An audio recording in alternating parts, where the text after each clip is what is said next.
जसबाट अपूरणीय क्षति हुन्छ, जुन क्षतिको परिपूर्ति गर्न सकिँदैन भरण पोषण बेग्लैमा, त्यो क्षति पुरा नै हुन सक्दैन। न त्यो अनुहार फिर्ता आउन सक्छ, न त्यो शरीर फिर्ता आउन सक्छ, न ती कुराहरू त फिर्ता हुँदैन र त्यसको असरहरू पनि फिर्ता हुँदैन। त्यसकारण यो सबै कुराहरूलाई ध्यानमा राखेर कडा सजाय गर्ने, त्यसका निम्ति अन्ततोगत्वा संसदले कानुन पारित गर्नुपर्दछ।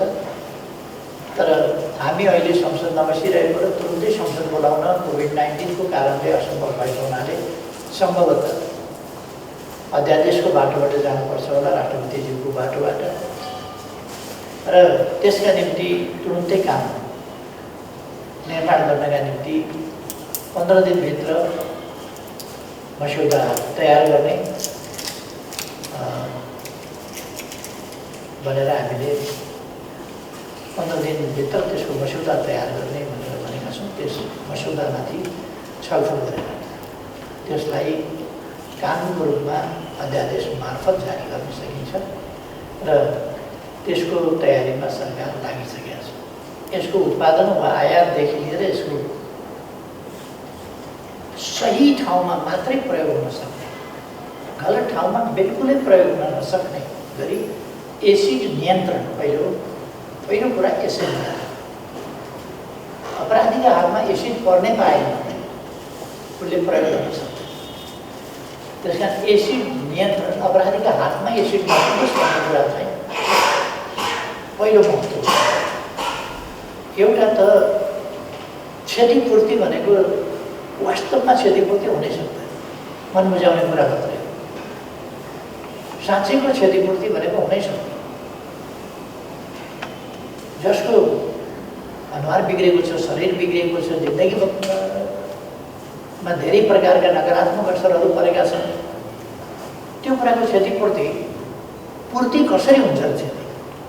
त्यो क्षतिपूर्ति हुनै सक्दैन। तर क्षतिपूर्तिका नाममा हामी मलम लगाउने काम गर्छौँ। भर्सक अपराधीबाट उपचारको प्रबन्ध गराउने, क्षतिपूर्ति भराउने,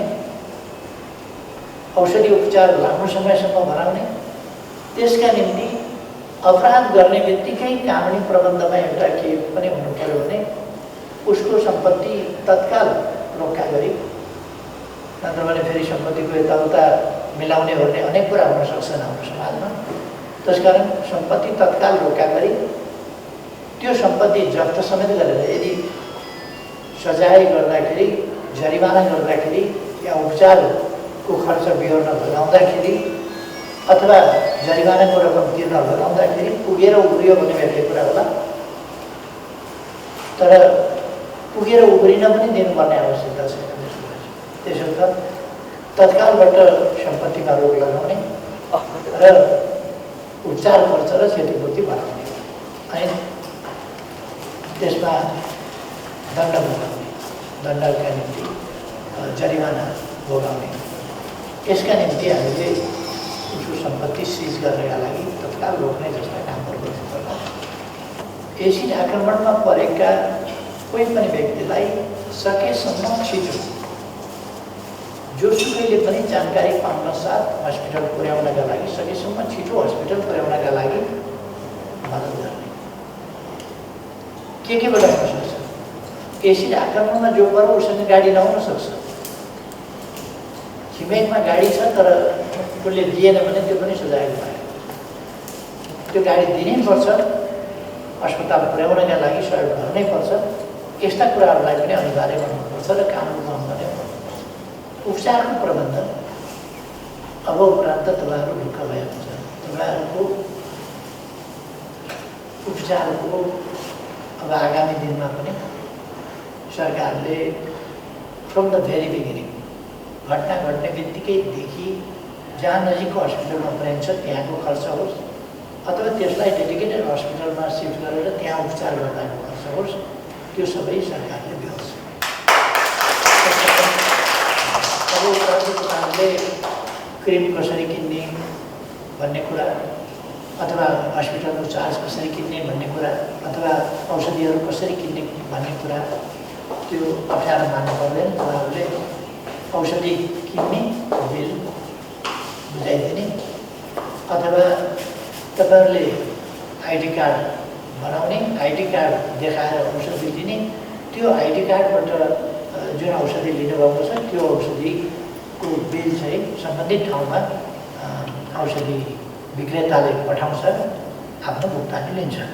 यस प्रकारको कुनै प्रबन्ध गरिन्छ जसबाट तपाईँहरूलाई उपचारका लागि सजिलो हुन्छ। नजिकको औषधालयबाट, नजिकको औषधि बिक्री केन्द्रबाट, फार्मेसीबाट तपाईँहरूले औषधि लिन सक्नुहुन्छ। त्यो खालको प्रबन्ध मिलाइन्छ।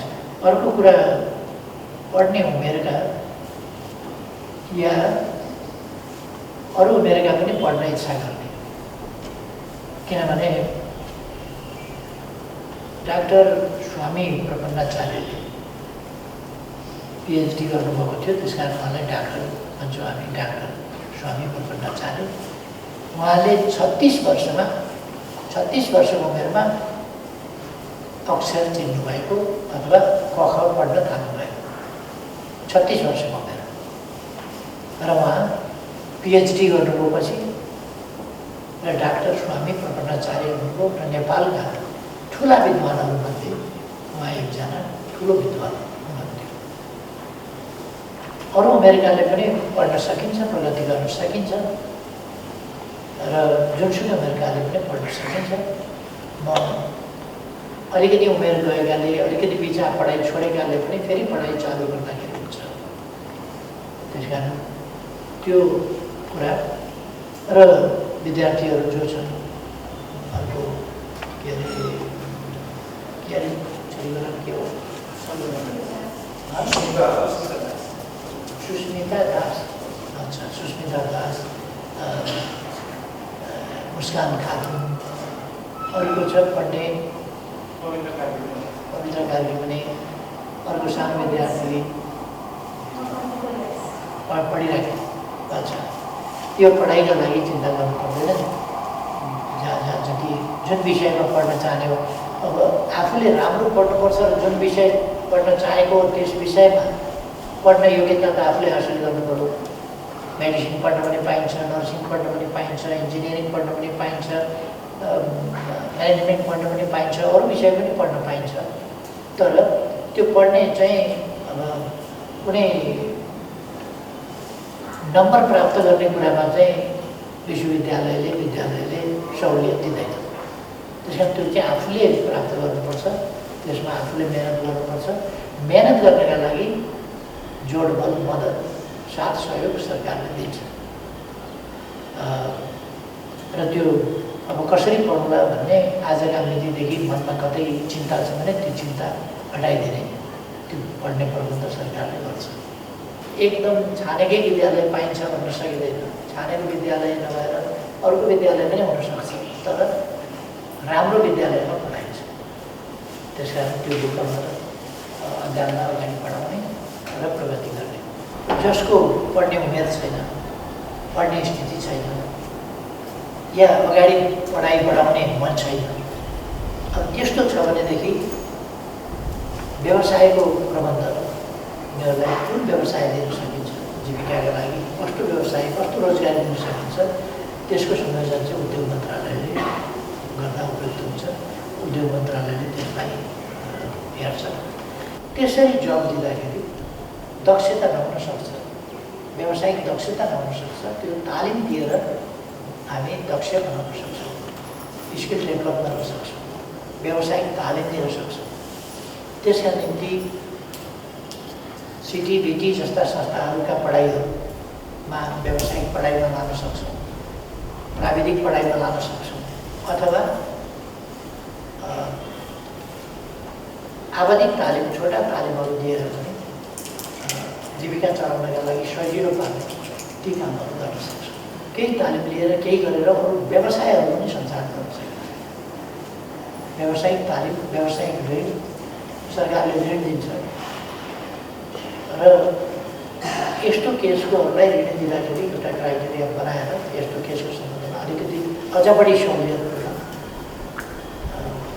जोखिम लिएर व्यवसाय सञ्चालन यो कुरा उद्योग मन्त्रालयले व्यवसाय सम्बन्धी कुराहरू, तालिम सम्बन्धी कुराहरू गर्ने, उपचार सरकारले गराउने, क्षतिपूर्ति हामी भरसक अपराधीबाट दिलाउन पर्छ, उपचारको खर्च पनि उसबाट बोकाउन पर्छ। यसको अर्थ उसैमा पर्खिएर बस्छौँ भन्ने होइन, सरकारले गर्दै जान्छ तर उसबाट असुरोपर गर्ने नीति दिन्छ, उसबाट असुरोपर गर्नै पर्छ। उपचार, क्षतिपूर्ति र जरिवाना, तीनटा उसको आर्थिक पक्षको उसलाई पर्ने सजायको एउटा भाग र अर्को चाहिँ नि जेल सजाय। एउटा आर्थिक पक्षको सजाय उसलाई यो उपचार गराउने कुरामा, क्षतिपूर्ति गराउने कुरामा र अरू भरण पोषणका कुराहरूमा र उसबाट भराइएको जुन जरिवाना हुन्छ त्यस जरिवानाबाट भरण पोषणको कामहरू गर्ने परिपाटी। त्यो खालि राजस्वमा सङ्कलन गर्ने मात्रै होइन कि त्यो राजस्वमा सङ्कलन भएर त्यस जुन ठाउँबाट आएको छ, जुन उद्देश्यले आएको छ त्यसलाई त्यसै उद्देश्यमा प्रयोग गर्न सकिन्छ। आज यस प्रकारको भेटघाट मेरो सचिवालयमा भएपछि गृहमन्त्रीजी, कानुन मन्त्रीजी, महान्यायाधिवक्ता, गृह सचिवजी, यता उद्योग सचिवजी, यता अर्थ सचिवजी, स्वास्थ्य मन्त्रालयका, शिक्षा मन्त्रालयका प्रतिनिधि साथीहरू र आयोगका, मुस्लिम आयोगका अध्यक्षजी समेत सबै साथीहरू भएर केही हामीले थप दुर्गामी महत्त्वका सोचहरू बनायौँ, केही घोषणाहरू हामीले गऱ्यौँ जसको आगामी दिनमा कार्यान्वयन हुनेछ। यी घोषणाहरू गरेको हुनाले मलाई लाग्छ आज भदौ 25 गतेको दिनलाई यदि यसलाई हामीले अन्तर्राष्ट्रियकरण गर्न सक्यौँ भने सेप्टेम्बर 10 तारिकलाई एसिड आक्रमण विरुद्धको जागरण दिवस गर्न यस दिनले मानिसहरूमा एउटा सजगता, सचेतनता ल्याओस्, कानुन कार्यान्वयनमा कडाइ ल्याओस्, अनुगमनमा प्रभावकारिता ल्याओस्। यसका थुप्रै पक्षहरू चाहिँ सही ढङ्गले सकारात्मक ढङ्गले अगाडि बढ्न सक्छौँ। यस सम्बन्धी अरू केही कुराहरू हामीले गर्नुपर्ने छ।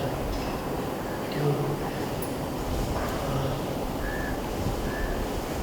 मन्त्री परिषदबाट गर्नुपर्छ। त्यसकारण मन्त्री परिषदबाट गर्नुपर्ने कुराहरू एक दुईवटा कुराहरू थप हामीले महत्त्वपूर्ण कुराहरू गर्छौँ। यो आज म घोषणा नगर्नु, किनभने यो मन्त्री परिषदलाई नै घोषणा गर्नेछु। एक दुईवटा कुराहरू मन्त्री परिषदले घोषणा गर्नु वाञ्छनीय हुन्छ। आज भनेका बाहेक एक दुईवटा कुराहरू मन्त्री परिषदले ढिलोमा सोमबार बस्छ मन्त्री परिषद, सोमबारसम्ममा अरू एक दुईवटा घोषणाहरू पनि हामी गर्नेछौँ।